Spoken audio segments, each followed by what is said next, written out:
What is up, Trilogy fam? Welcome back to another one of our at-home workout videos. Today's video, we're going to take a look at some of the most common mistakes that you can make when you're working out at home and what we can do to fix those mistakes.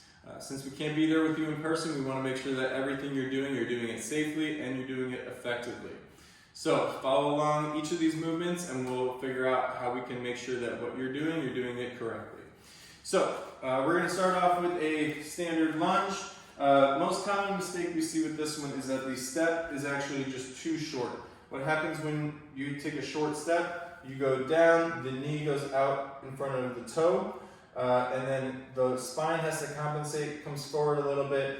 Everything's just kind of out of balance. You have a smaller base of support than you should, and then it puts extra stress on all of your joints. So easy fix for that is to take the biggest step that you can take comfortably and kind of exaggerate that front step. Make sure that when you go down, you can see my spine stays nice and straight. My knee is over my heel. Everything looks good. You can come back up. Same thing in reverse. Nice long step. Go down, come back up.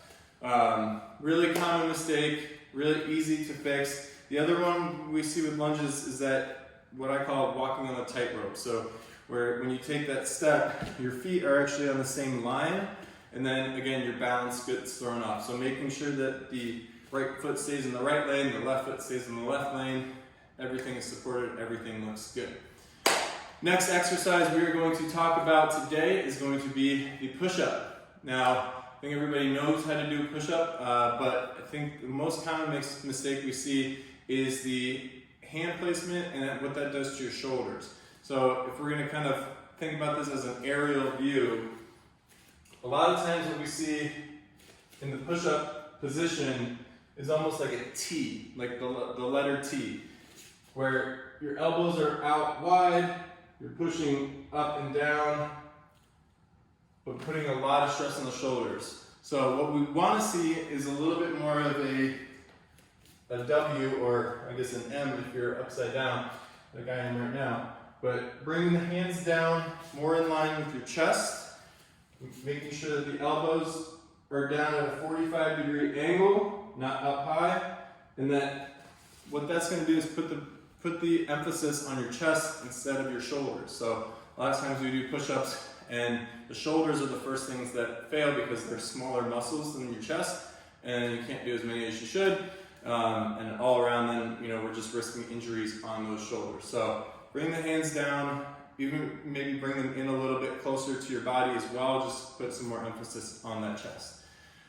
Next exercise we are going to talk about today is going to be the squat. So most common mistake we see with this one is that the balance of the movement is on the front of the foot, on the forefoot, so the ball of your foot, if you want to put it that way. So when people go down, they're out over the front of their body. The heels come up off the ground just a little bit. If your heels have any movement when you go down for a squat, we're not in the right position. So what we want to do is maybe go a little bit wider, point those toes out just a little bit, and then really focus on staying back on your heels. So when you go down, you should be able to wiggle your toes so that all of the pressure is driving down through the legs, straight down through the heels. If you think about your leg, if all the balance is on the front of your foot, there's not a straight line of force down through that leg. You want to make sure that we're staying back, we're staying under control, and even if you're not going down as far, that's okay. I'd rather have you go down 80-90% of your depth, but with good form, with good balance, than try to go super deep and be out on your toes and all out of balance.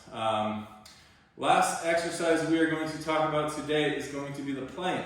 Now, most of you guys hear the common mistake on the plank being that your hips are too high. Get your butt down, get your butt down. That's something I think we've all heard from a coach or trainer at some point. I would actually argue that the opposite is true. I would say that having your hips be too low is the biggest mistake. If your hips are too low, if your hips are sagging, what you're really doing is stretching your abs instead of contracting them.